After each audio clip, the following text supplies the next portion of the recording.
এতিয়া সময় 8 বাজিছে আৰু বাহিৰত ধাৰাসাৰ বৰষুণ দিয়া আধা ঘণ্টা হ'ল আৰু বাহিৰত পানী ফুল হ'ল চোতালখন।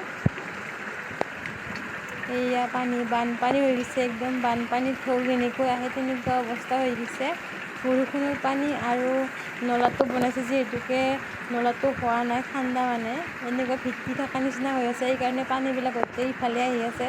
পাহাৰৰ পানীবিলাকো তেনেকৈ ইফালে বাগৰি আহি আছে।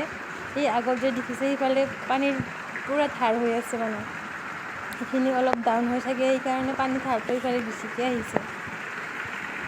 ইফালে আৰু বৰষুণ নেৰানেপেৰাকৈ পৰি আছে। ইফালে আৰু গাড়ীৰ চাইলেঞ্চাৰ পাইপত প্লাষ্টিক সোমাই থৈ দিছে যাতে পানী নোসোমায় বুলি। পানী সোমাবও পাৰে, বৰষুণ যেনেকৈ দি আছে মানে পানী সোমালেতো বেয়াই হ'ব গাড়ীবিলাক। বৰষুণ এৰা নাই, পৰিহে আছে জোৰকৈ। আৰু ইফালে মালিকৰ ঘৰতো পানী সোমাইছে, অলপ চাই আহোঁ ব'লক।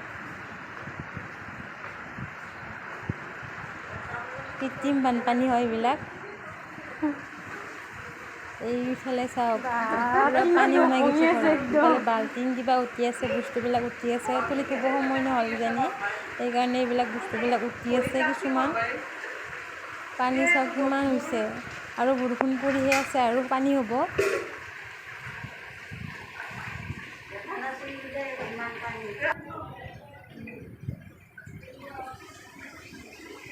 আৰু অলপ ইফালে দেখাই দিওঁ,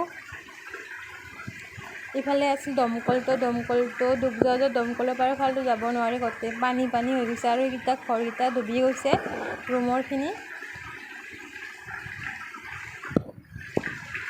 এইফালে গোটেই পানী চাওকচোন,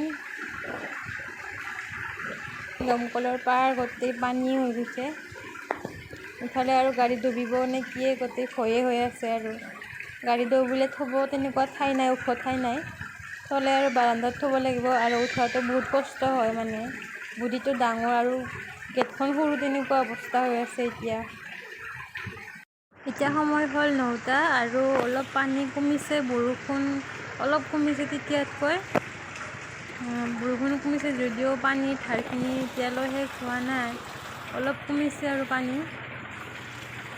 এয়া চাওকচোন, অলপ কমিছে মানে। গাড়ীৰ চকাত ধৰিব পাৰি আৰু মানে পানী যে অলপ কমিছে তেনেকুৱা চিন থাকে যে, সেইকাৰণে। তথাপিও ইফালে ধাৰবিলাক শেষ হোৱা নাই, ধাৰ আছে তাত। কালি ৰাতিপুৱা মানেহে শুকাব পানী, এইবিলাক ইমান পানী পটককৈ শুকোৱাটো সহজ নহয় ইমান। আৰু ইফালে খালবিলাকত গোটেই পানী হৈ আছে, যিহেতুকে খালে টানি নিব নোৱাৰি পানীখিনি। বৰষুণ পৰি আছে এতিয়াও, কিনকৈ পৰি আছে বৰষুণ, জোৰকৈ পৰা নাই। যদি ৰাতিয়ে আৰু জোৰকৈ বৰষুণ পৰে তেতিয়াতো আৰু কথাই শেষ, গোটেই পানী সোমাই যাব।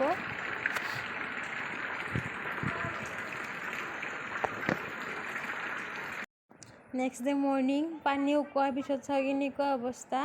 এতিয়ালৈ পানী গোটেইখিনি শুকোৱা নাই, তথাপিও যিখিনি শুকাইছে, ইয়ালৈ পানী আহিছিলে, ইয়ালৈ ঘৰত সোমাব মানে অলপ বাকী। আৰু এটা সামান্য চিৰি মানে, তাৰ ওপৰত গ'লে গোটেই ঘৰটোতে পানী হ'লা হয়।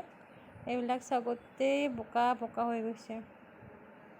পানী শুকোৱাৰ পিছৰ অৱস্থা বেয়া, গোন্ধ। ইফালৰ ৰুমকেইটাত গোটেই পানী সোমাইছে, 3টা ৰুম আছিলে, গোটেই পানী সোমাইছে। ইফালে চাফা কৰি আছে ৰুমকেইটা, লেতেৰা পানীবিলাক ওলাই আছে। ইফালে গোটেই পানী শুকোৱা নায়েই, তথাপিও আৰু যিখিনি শুকাইছে চাফা কৰি আছে।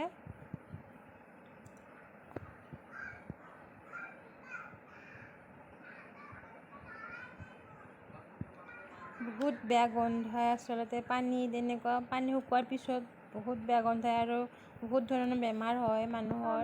এইখিনি সামান্য বানপানী মানে কৃত্ৰিম বানপানী, কিন্তু ডাঙৰ যিবিলাক বানপানী হৈ গৈছে এইবাৰ, সেইবিলাকতো কিমান মানে অসুবিধা মানুহৰ দেখিছোঁ, বা নিশ্চয়কৈ দেখিছোঁ, শুনিছোঁ, তেনেকুৱা অৱস্থা হয়। এইখিনি সাধাৰণ পানীতে আমাৰ বহুত অসুবিধা হৈছে, তেনেকুৱা ডাঙৰ পানী হ'লে আৰু কিমান অসুবিধা হয় মানে বুজি পাওঁ আৰু নিজেও। ইফালে পানী আনিব যোৱাৰ ৰাস্তাটো গোটেই পানী হৈ আছে এতিয়াও, বহুতখিনিয়ে পানী শুকাল এতিয়ালৈ। কালিতো এইবিলাক গোটেই পানী একদম সাগৰ নিচিনা হৈ গৈছিলে, একো নেদেখা ঘাঁহ বন তেনেকুৱা হৈ গৈছিলে। বহুতখিনি পানী শুকালে আৰু বতৰটো বেয়া কৰি আহিছে, বৰষুণ দিয়ে নে কিয়ে বা, যদি দিয়ে আৰু গোটেই পানী হৈ যাব আৰু এইবাৰ বেছিকৈ হ'ব এইবাৰ আৰু।